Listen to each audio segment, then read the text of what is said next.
Hi there, in this video I'm going to talk about tuning and why you shouldn't tune with your button. Now, I get a lot of questions about this aspect of recurve tuning, and it's probably one of the most common misconceptions when it comes to tuning too.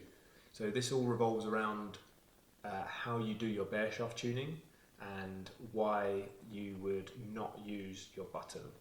So basically when you're bareshaft tuning, for example, say you're at 18 meters and your bare shafts go to the left for a right-handed archer. So if the bare shafts go left for a right-handed archer, that indicates they're on the stiff side, and commonly a lot of people would then just take some pressure off the pressure button, and this would bring the bare shafts more close to the group and fix the tune in theory.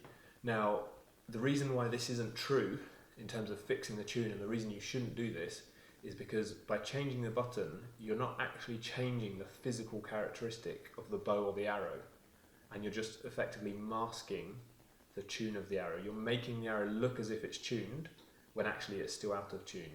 So this is a really key thing to understand here, because the poundage is still the same of the bow, the length of the arrow is still the same, the spine of the arrow is still the same, even the point weight is still the same, everything's the same, so the arrow is bending in the same way. But by moving the button, you've just made it appear like the arrow is now tuned. So yes, maybe the bare shaft goes in the group, but the arrow is not tuned, it just appears as if it is.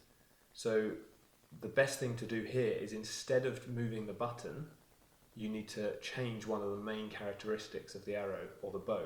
So these three main things are the poundage, the arrow length, and the arrow spine. And these are the only things really you should be using to tune your bow to the basic level. The button is not for tuning your arrow to the bow. The button is for micro tuning and group tuning, and that's what the pressure adjustment is for. So the next time you're doing your bareshaft tuning, don't try and fix a mismatched bow and arrow combination by using your pressure button.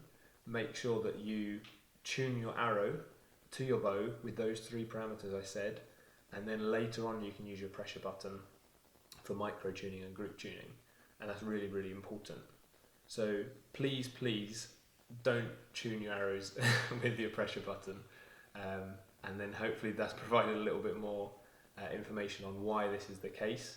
And now next time you tune, you can get a much more forgiving setup and much better scores, because tuning the right way will make sure your setup is forgiving, whereas tuning with the button will make it look like you've tuned, and then your setup is going to be really critical.